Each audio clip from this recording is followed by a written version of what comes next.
How's it going, everybody? This is Jason Ostrowski, and welcome to another episode of the Everything Real Estate Podcast.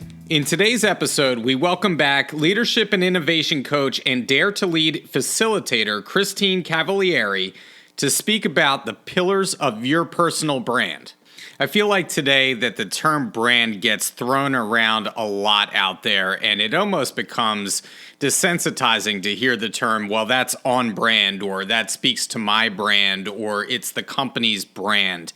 Ultimately, when we talk about a personal brand or a company's brand, it really comes down to what are our core values? What do we stand for? Because in the end, the company may have a brand, they may have core values, but so do we. We are independent contractors, we run our own business. We should know what we stand for, and we should be able to reflect that back to our consumers and clients so they know who we are.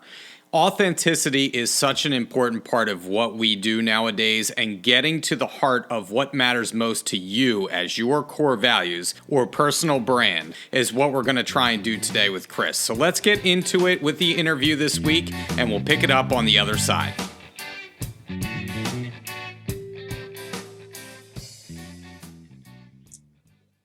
All right, Chris. So you and I have a lot to catch up on because last time you were on the podcast, I think I'm still in recovery emotionally from everything that you and I discussed. It was a very cathartic experience, to say the least, and actually gave me a lot of food for thought. And it was really interesting after you and I were done our last kind of, I want to say, psychology session together. I felt like I was on the couch in front of you bearing my soul.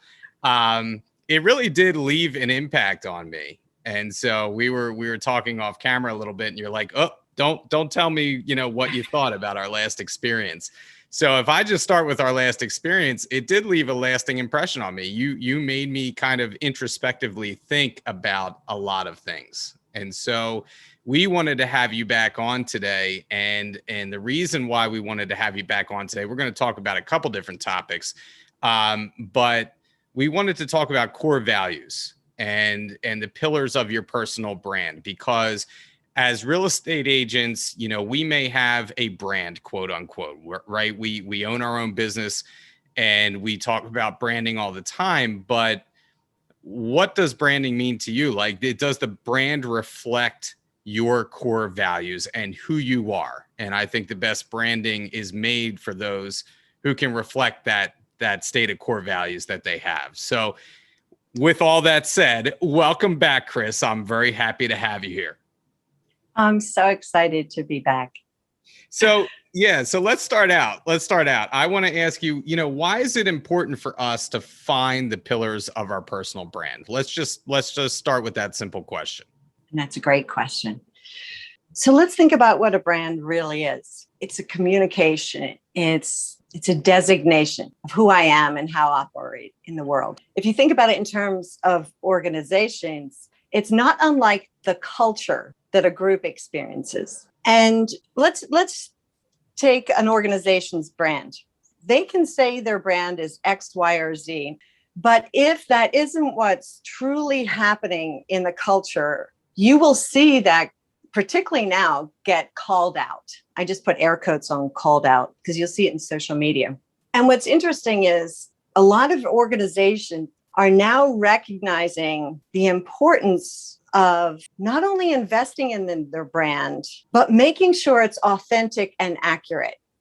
Because there's a lot of money that goes in identifying the brand and then marketing, amplifying, sharing, exposing it. And on one hand, it's great. It brings business. There's an ROI. There's a lot of value, but there is a lot of risk and vulnerability when you're going to say that you are one thing and that's not proven to be true. And think about organizations, because of social media and the access and ease of disseminating information, huge brands have taken major financial hits for inauthentic culture or behavior. Yeah. And I think we see that, you better practice what you preach in a lot of ways, right? Because if you do a lot of talking, you don't do the walking. I mean, I think that could come back and obviously backfire on you as not only as a company, but also your personal brand. If if your personal brand, if your tagline is, communication is one of your pillars, right? And you don't communicate to your clients, well, now you've completely destroyed your reputation amongst your clients, right? So, you better live up to what you're putting out there. Is that fair to say? Absolutely. And if anything, think about it. You haven't just wasted the money that you spent advertising it. You've taken a negative hit. There was no neutral there. We can say tenderly that it's inauthentic, but really it's BS. So now my trust in you and your brand and probably your competency has been decreased. Yeah. And we talk about, in real estate, the ninja term we always talk about, people like to do business with people that they know, like, and trust. And if they do not know, like, and trust you, you're going to be for a world of hurt in your business, and so you better have those pillars that people know, like, and trust you. And what do you want to convey to them about who you are? Because I think so much of what we do in life is just being authentic, right? If you're just authentic, people tend to gravitate towards you and your business anyway. And so what are you all about? And that's what we're going to discuss today. And so, Chris, you had me do some work beforehand. I had some homework, and I tried to be, as like I had mentioned before, introspective, and tried to take the exercise extremely seriously, because I'm curious as to where I would end up with what we did prior to coming on the podcast today. So can you talk a little bit about what you had me do and why that is important? Okay, so Jason, let me just step back a second and describe the exercise that I shared with you and why I shared it with you. So core values, and sometimes I use the explanation of starting from organizations because people really saw it there first.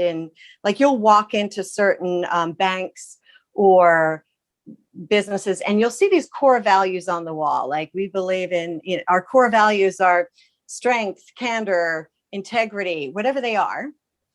And then there's behaviors of how those core values are represented. And when we think about our personal core values, when we were children, when we were growing up, we internalized values without kind of naming them and recognizing them. And we carry them. They're kind of what drive us. And when you know your core values, they're the things you hang on to when things get hard. Or a lot of times I envision, some people say when things get dark. And for me, that means they're the two lanterns that I guide myself by. So I'm going to give you a little background that often when I'm in coaching, I'll use this as an example. And I just also want to preface too that this isn't a full coaching session because I'm doing it differently. I'm explaining at the same time. So an example that I'll use is my own. I am the oldest child of two oldest children. So all my life, when I started doing this personal values work, even the first time when I was doing my own kind of real estate, who am I and how do I show up in the world as a realtor? I thought, oh, you know what it is? My values are accountability and responsibility. As someone who is, the oldest, always be responsible for your siblings. I saw my two parents who were always responsible and accountable. So if things got dark or hard, the message I said is, oh, I have to do the hard thing. I have to be responsible and accountable. And in my work, we talk about who you are is how you lead. So that's how I led. I led with a lot of responsibility and accountability. But as we talked about in the first podcast, training with Brene Brown, I use the Dare to Lead tools and exercises. And that got me to a much deeper understanding about what my core values really are. So when I did this, I thought, okay, I know the exercise. It's the same one you did. You're going to identify, like, what are some of the things that drive me? Where did I understand what value was? I thought, oh, it's going to be easy. It's accountability and responsibility. And when I did this exercise, what I realized it's actually not. What I value is connection and curiosity. but I did responsibility and accountability to get what I wanted. Now, how does that change who I am now? Now that I have that clarity, it's made like the lifetime of difference for me. An example would be before, if I met someone who was very certain, who said to me, Chris, this is what it is. Statement of fact, statement of fact. Without the awareness of the stories that I told myself, I would think, oh my gosh, that guy, I don't like that person. That guy's kind of a jerk. Well, actually, what I know now is I value curiosity. So if I meet someone who I presents as not curious, I'm blaming them when really it's just a rub with my own personal value. So now that person it's never about that person. It's my reaction to them. So now if somebody comes across as certain, I can say to myself, okay, Chris, how do you want to get curious about this? How do you want to, so and the reason I want to get curious is because I want to connect. That's interesting to hear you say, because I was going to ask you, how much of our core values is nature versus nurture, right? What are we born with intrinsically? How are we wired, at birth to be a certain way? But also, do our life experiences shape our core values? I would think that they would, but I think, maybe it's half and half. Is that kind of? No, actually, it's probably more. It's with the stories that we tell ourselves. Okay. So when you're the oldest and you're told, oh, you're responsible for your siblings. So my internalization is I have to be responsible for them. Yes, I get it. But now when you overuse that strength, I feel like I'm responsible for everyone. And then when I'm dysregulated in that way, I actually want to control everyone. Yeah. I can see where that's leading to, because, looking at some of these, just behaviors and what's important to me, and the values that are on this, I have a sheet in front of me, right, that you gave me. And for those, there are people out there that are listening right now that have done this exercise before. I actually have done this exercise. I believe a few years ago, I did this exercise. And so for the people that are listening that have not done this, there is basically a long list of potential values to choose from, or words, and what are important to you, what ring true to you and your value system. And so, we start by picking out about 10 to 15. Chris, I had a really hard time. I think I picked out about 20 to begin with, and then kind of narrowed it down to about 4 or 5. And that was really incredibly hard. And then I had to narrow it down to 2, which was almost impossible for me. And that's where I really kind of, struggled a little bit, because like you had said in the exercise, it's just how I feel today. I feel like there are some of these values that, it's hard to pick just 2, because there are so many that are important to me. And I want to jump in for a second.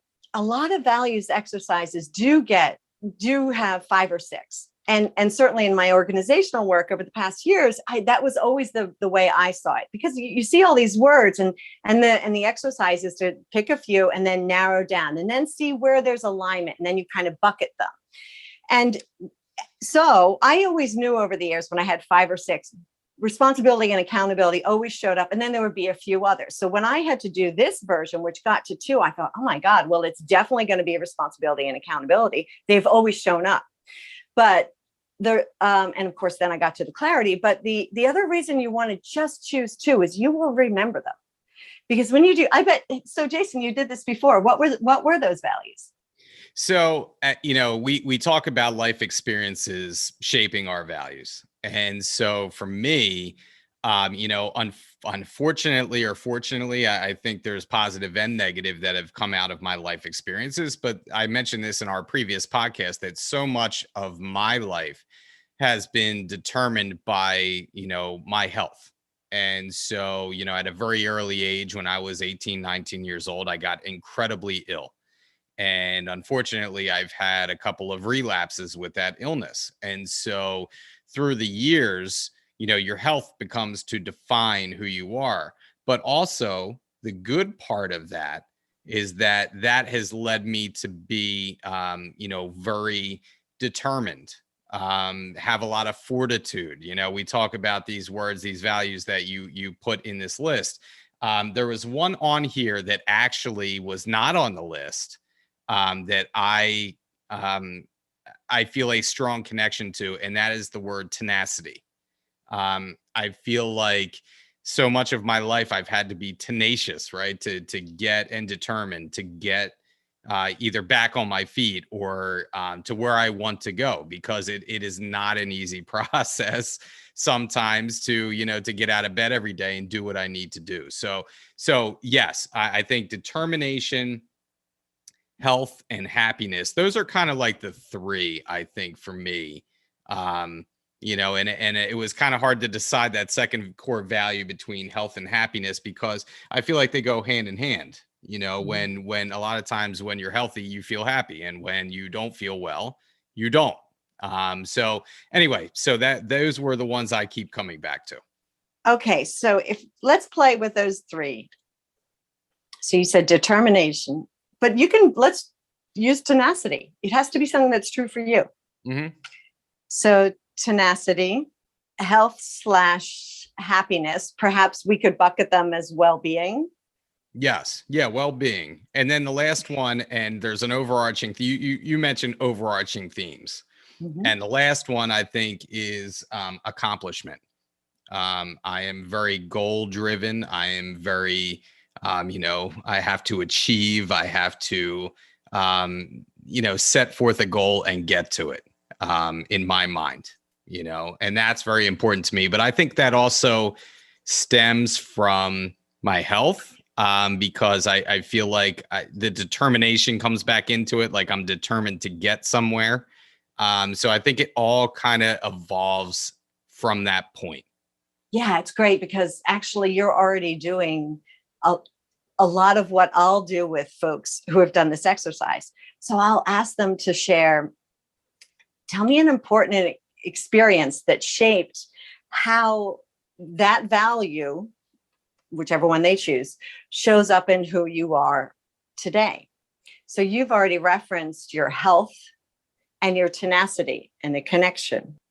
Or I'll ask them to describe a milestone in their life or career that they're proud of, because that helps understand and reveal some self-valuation. And then sometimes there's an outlier, like a unique talent or gift that's cultivated, not necessarily work related, that relates to value. And the reason that I'm exploring this is we want to get the self-awareness of what are the behaviors of those values. So let's use my example of connection and curiosity. So if I have to have a hard conversation, and I have to think about this, okay, I know that I will be in integrity in this conversation if my behaviors match my values. So I'm going to have a hard conversation. I know that my values are curiosity and connection. I'll know that I'm in alignment and thus in my integrity if I stay curious, if I ask questions, if I keep trying to connect. Now, where I am out of alignment might be an overuse of connection, could be me like pleasing, performing. If you start to withdraw, if I see you like checking out of the conversation, I might like hustle in or back away entirely and think, oh, I've lost connection or I'm losing. Like there's different ways that I'll show up differently, but I'll say, no, Chris, if you want to show up seeking connection in a way that's true to you. Now, the other part of this is the curiosity. If I stop asking questions, I know I'm a little bit out of alignment. I'm probably judging internally in my head to judgment, and I'm backing away. Like I'm stepping away from connection. Now, why is that important? Well, first of all, it's important for me as a leader to also share that with people that I work with, because it's a physical tell. Like if you know me, you'll know when I'm emotionally dysregulated if I talk faster, if I stop asking questions, if like there's body tells. I can't help myself. If I'm not 100% on controlling my body language, my energy, other people can read it. And often a request to me, if there's someone I'm working with, a co-facilitator, wow, these are my tells. If you recognize them, because I want to stay in connection with that co-facilitator, can I invite you to say, hey, Chris, you haven't asked any questions recently. Or are you connecting with us, Chris? Like, it's kind of a calling me in, not calling me out, but calling me in.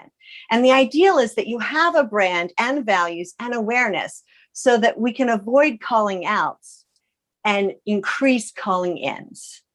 Yeah, I started to laugh. I had myself muted. I started to laugh because there are certain tells with me too. I mean, I am right away, I zone out. And my wife will call me out. She will make me flip my phone over when I'm talking to her so often because I just start gravitating towards my phone. I'll start looking at my phone in the middle of a conversation. I don't even realize that I'm doing it at this point. That's really bad. But I talk about my determination, tenacity, all that stuff. But if I'm not into a particular subject or not into a particular goal, I am completely out. And so we talk about, the behaviors maybe that are off of that kind of value, right? I think for me, it's kind of like when I'm indifferent to something, I display certain tells right away. And also I think like cynicism, sometimes dealing, especially health wise, like, sometimes you get frustrated and you become kind of like your cynicism is, well, I've been dealing with this for half of my life and, it's never going to go away. You know what I mean? I'm never going to, feel anything different. What's the point? You know what I mean? Kind of thing. And, you just like everybody else, you kind of vacillate between these feelings at all times. And other times you're very determined and, good to go. But then other times it's kind of like you just mentally want a day off, and so a lot of my life is kind of this struggle, this internal struggle with work going around me. And so it's a very interesting dynamic that not a lot of people probably have had throughout their life. I mean, people have health challenges all the time, but this is a chronic thing with me. So, it's always interesting where you have so much to do every day and it's trying to balance. And that's why health is my other core value, is that it's trying to balance what's best for me health wise against what's best for me career wise. And that's not always an easy thing, and so it's striking that balance. So it's always in my mind, that core value number 2. So, it's funny. We talk about how do we get to those core values and what are those core values for you? I guess in essence, it's almost like predetermined for me because it plays such an important role in my life. Yes. And I don't know when this is going to air, but this couldn't be more timely a conversation. Today's the day after Simone Biles withdraws from individual competition I saw because that. of her mental health. And we see more athletes doing that too. She's not the only one. People are taking that much more seriously now. Even Michael Phelps. I don't know if you've seen Michael Phelps actually has done commercials I've seen for mental health and for, for talking to somebody. And I do find that very interesting. I mean, sports psychology in itself, so much pressure is on these athletes, and a lot of times they will talk to experts. Well, I just want to circle back to the Simone Biles because this is not going to go away. This example of why she is the greatest of all time. And there's an interesting post today that has just been evolving in my head. I'm really ruminating on it. And it was the comparison. It's a great post. But I don't like the comparison part of it. They were talking about Carrie Strug. So Carrie Strug, years ago, she is physically in pain and she does it again for the gold. And I cheered for her. I saw that as courageous and brave. And what I'm sitting in is the awareness today that I saw focus on outcome as courage. Whereas now with new awareness and understanding, I can actually see the focus on worth, on Simone Biles's awareness of her own personal worth is an entirely different value system. Now, I don't compare Carrie's decision. Like it was an entirely different time. We weren't having these conversations. It's not that she made a bad decision. It's not that I made a bad decision. It's just increased awareness. So I'm noticing and seeing like, wow, before I cheered for the outcome, and now I'm cheering for someone who truly shows with all the vulnerability, like she has shown that her own personal worthiness is power. So think about it. What is her brand like now? Yeah, and you mentioned courage. I mean, imagine. I first of all, I don't think there's any denying that Simone Biles is probably will go down as one of, or not the greatest gymnast of all time. But to think that you train your entire life for something, right? And you get to the apex point, you're at the Olympics, and you just realize that, hey, this is maybe a little bit too much for me, and the courage to step away from that point. It's got to be really tough, and it's got to be a hard decision. And there's a lot of people, your whole country is watching you. I can imagine the difficulties with that, and the courage to be able to step back and say, hey, this is not good for me, and where I am. And if I put my head on and say, okay, well, before, my values of responsibility and accountability, of course, saw Carrie as she was still courageous for doing it. But if I were in my mindset today, and if I were Simone Biles and I had accountability, I would have done it. I would have done it for external validation. But what that really means is I don't think that I'm worth enough. Yes. And Simone's thing is coming from, no.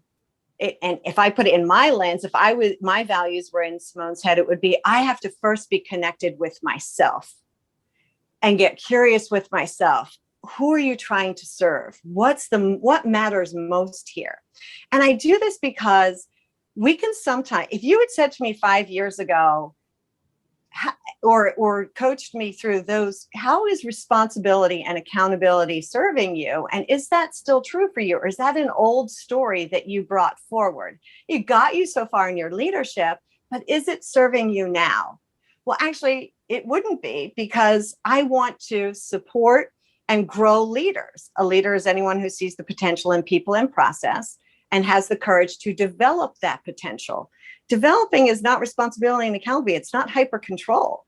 So it's just interesting to notice this. So now I want to go back, and that's where all values exercises, to go back, get curious about what values do we carry and what are true for us now, as opposed to the things we were praised for, the things we were paid for, and say, what is true to me? And how do I want to show up in the world? Because if it's true to me, I don't have to worry about performing. Performing exerts energy. Being, embodying is actually energizing, and it's authentic. And I'm less at risk for being called out for inauthentic behavior. Yeah. And, I think the interesting thing about doing this exercise is you have the perception maybe that you want to portray, right? It's getting through that and getting to your authentic self and who you really are, what's really important to you, not who you think you are, right? Because I think going through this process and trying to take this as seriously as possible and looking at, the values that are on this list, some of them may be like, I think this is what I, should be, as opposed to this is who I am, Mm-hmm. And so I tried to kind of see through that and really take that seriously. And then I believe, your last question was, to basically how do you show yourself some self-empathy, or, I can't remember how you phrased it, right? But that was a really interesting question, because sometimes for me, I get caught up in, we talk about accomplishment, right? And I'm always chasing something. And I feel like for me, if I'm giving myself some kind of self-love here, is like, stop and realize, how much you have accomplished in your life, from where you've come from to where you are. I don't do that enough, right? I'm always pushing and pushing and pushing. And so I think for me, that question kind of got to me at the end there. Cause I'm like, cause you realize sometimes sometimes you don't realize that you need to do these things. And how do your values show up in your self-empathy is the question. So how does tenacity and health and happiness show up in how you talk to yourself, in how you lead yourself? Yeah. Yeah. And I think, I mean, I'll be quite honest. Sometimes I feel like I need to be kinder to myself. I'm like, because I think one of the ways that I motivate myself, and maybe this is not the healthiest way, but it's like, it's like, come on, you're going to do this. Like, no excuses. You're going to do this, and it's always kind of that mindset of kind of, I think toughness was another one of my values, and not toughness in the sense of macho toughness, but mental toughness, that no matter what comes, like you're going to achieve. Right. And so I feel like sometimes when you're in that mindset, you don't allow the softer side of you to come out. Right. You're always kind of just gritty, and kind of scrapping to get where you need to go. And another way you can look at it too is, yes, we get that sometimes we need motivation, but there's a difference between motivation and inspiration. So I once heard it explained that motivation is like manipulation, but inspiration is like intrinsic desire. So I could motivate myself by fear, like that's more of a push. Oh my gosh, I have to build this resistance. Like I need to have, a certain amount of financial reward. So, oh my God, I got to do this. It's all this urgency. It's a push response, and I expend energy in the push. What would it be like? Again, curiosity is mine. So obviously it ties to my coaching. I'm curious, what would it be like if I could say, what do I want more of? What am I pulled towards? Instead of using fear, using delight. And it's super interesting. And I think about this, like, why are we talking about all this emotional literacy thing? I can't think of anything that is more important to increase, to be successful in real estate. You are dealing with people all the time who are having milestone, you're companioning and helping them navigate milestone emotional events. So emotional literacy seems key, not just for how to understand what's going on for them, because that's what empathy is, perspective taking, meeting them where they are. But we have to first understand what's going on for me. Well, and I think so much that goes into our job is we do have to have that emotional intelligence, right? That with our clients. But you're right. We have to understand ourselves too. And that comes first, I think. And then we can kind of emote and kind of, deal with other people and how it affects us too, because, we deal with clients all the time. They can be challenging. They can be frustrating. But I think if we know who we are, and how we can react, then the outside stimuli, that can be frustrating to us doesn't get to us as much, right? We understand who we are.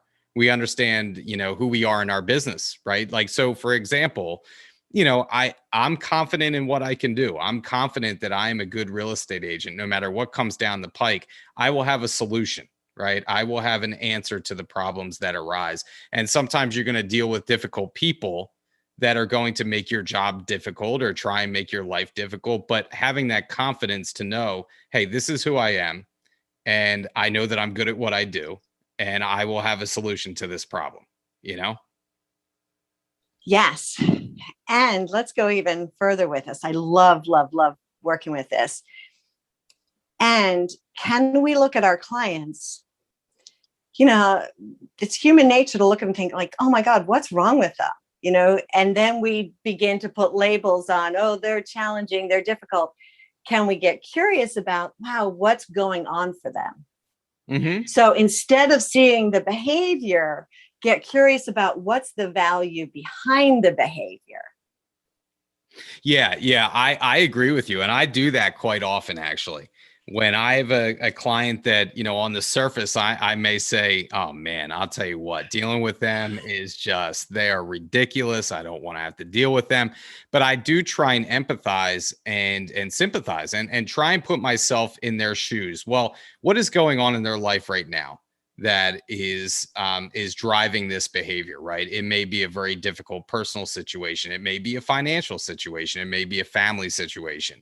They're going through something right now. And so I try and see it from their perspective as much as I possibly can. Some people, personality types, some people like to have that control. You had mentioned control earlier. Some people just want to control the process. Others just kind of tune out, or become kind of listless, or, don't want to deal with anything. And then you kind of have to poke and prod them a little bit, but you always want to try and see where the other person is coming from. And I think that best suits us in our profession and what we do. You spent a little time in real estate, Chris, so, you've probably dealt with the same thing, I'm sure. Yes. And it's so interesting because now I wish I had had so many more of the coaching tools in how I would have shown up then. But I also know why I liked it. I liked it because I liked getting curious. I loved connecting with people. Okay, so I'm in my mind for two things that I want to offer to you. But let's do the first. The first one is for anyone listening, if you're going to explore your core values, Jim Collins, who's a management god guru, wrote one of the oldest books, but one of his, and some of it has actually been updated and changed, as most things are, but he has a great example of how to look at organizational values, but I think it's great for a personal one. And that is, if someone from Mars landed on Earth and just observed your behaviors, how you show up in the world, what would they say your values are? I think I would have to I would have to think about that a little bit. I mean, again, I think this goes back to the perception of who you think you are and maybe doesn't line up with how other people see you. I don't know how other people would see me. I really hope if an alien came down, tomorrow and saw my behavior, I would hope that they would think that I was, number one, I was kind, Or they observed. Let's just think about what they're observing. Okay. So they observe you being tenacious. Mm-hmm. They observed you prioritizing your house. Mm-hmm. So think about that's true to you. Yeah. And if you get really into what does tenacious behavior look like? And here's the reason I'm drilling into this is if you're going to say the core values are the pillar of your personal brand, imagine them literally as the footings of your brand. Understand them and know them to be true. You can speak to, okay, you have a real awareness now of my core values are tenacity and health and happiness. Those three things, I know how they show up. So anything that I brand, that I communicate about how I show up as a realtor really does, it's true. You've got great, solid foundation to build from, less vulnerable to any kind of call out, but you chose not aspirational values, true ones. So let's go a little bit further in, and how does that show up? Obviously, we talk about how it shows up in folks that you're helping and your clients.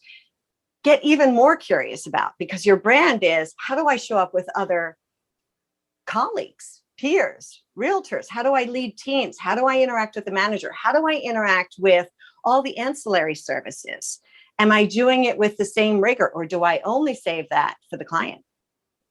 Yeah, that's a good point. I think one of my behavioral things in life, I think, is that because of my life experiences, I have become kinder.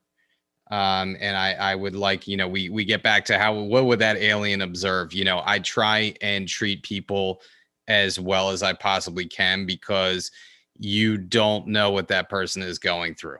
Right. And, having been through a lot in my life, you don't know what other people are going through. Right. So, I feel like kindness, respect, always trying to give someone the benefit of the doubt if you can, and I'm not a yeller. I'm not a screamer. I feel like you get your point across. You can get your point across without doing that. So I feel like with all those ancillary services, all that, we're all working towards the same goal in real estate. And a lot of times we want to be adversarial to each other. That doesn't get the job done. Getting the job done is treating people with kindness and respect, and people will gravitate towards that and want to work with you. That's how I feel personally. And so I do try and treat everybody that way, but especially in my profession. Okay, that's so great. It tees right up into my little coaching gift to you. Okay. And it comes from a book called The Coaching Habit by Michael Bungay Stanner. It's the coaching habit: say less, ask more, and change the way you lead forever. But what he has in there, and this is just a short little preface of it, is, I wish we could share this on Zoom, but it's a hack. So you'll see the four bullet points. And the first bullet point is, whenever we're having an interaction with something and something's going on, the first thing we do is ask, hey, what's the real challenge for you? Now, sometimes that's the client. It could be the title person. It could be the other realtor. What's the real challenge here for you? And then we listen. So that's bullet number one. What's the real challenge? Bullet number two, and there's an acronym there, AWE. And what else? Because often what presents as the challenge really isn't. There's something underneath it. And then the third bullet is AWE. And what else? Right? Because there's always something under. And then the fourth bullet is the repetition of the first question, which is, oh, so what's the real challenge here for you? But as people in service industries, we actually want to rush to be helpful. We want to rush to solution. So we're like, oh, what's your challenge? Oh, got it. Next. But if we slow down, sometimes we're solving the wrong problem. That makes a lot of sense, because I do feel,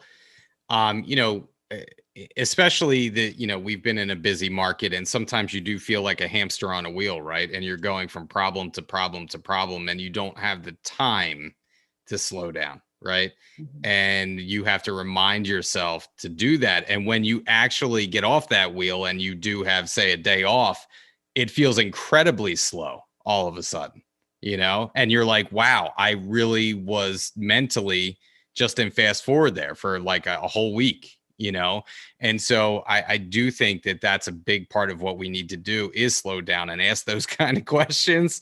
I think it will actually help us tremendously. So I think that's actually great advice. Before we get out of here, Chris, I wanted to ask you, if people want to do this exercise that we have done, right? Where can they go to do this? Where can they find the list? Where can they pare it down?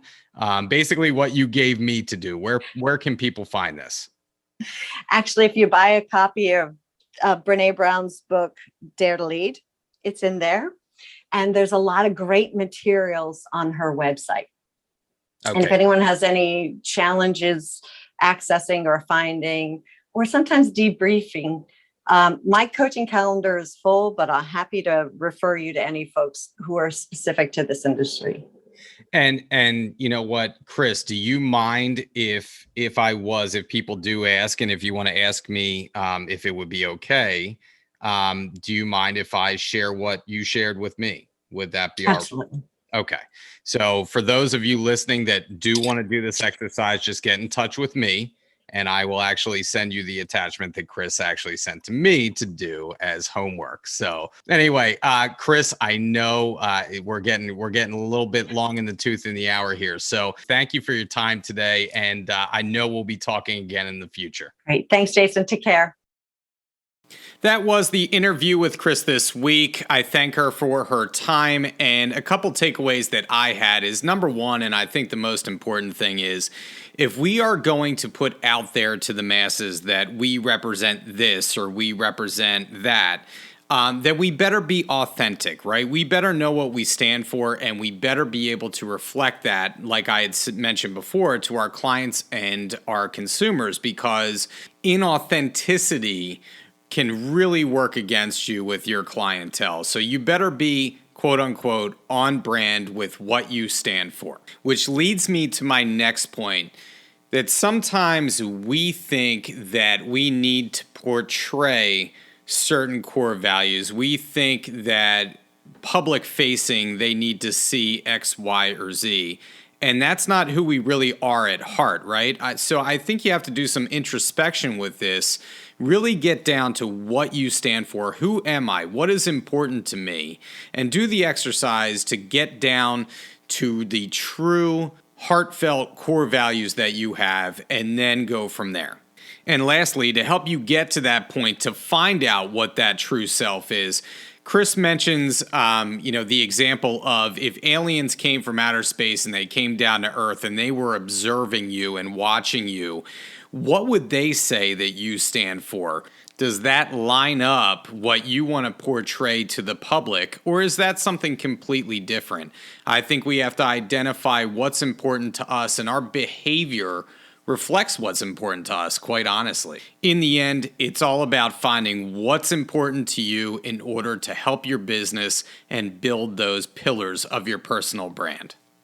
Well, that's it for this week's episode. Please join us in another couple of weeks when we will be back with a new topic, a new guest. And as always, if you don't like and subscribe to our podcast yet, please do that wherever you get your podcast. And like we always say, that if you want to hear some specific topic that we haven't covered yet, don't be afraid to reach out to me, jason.ostrowski@foxroach.com. And as always, until our next episode, stay safe out there, stay selling, and we'll catch you next time on the Everything Real Estate Podcast.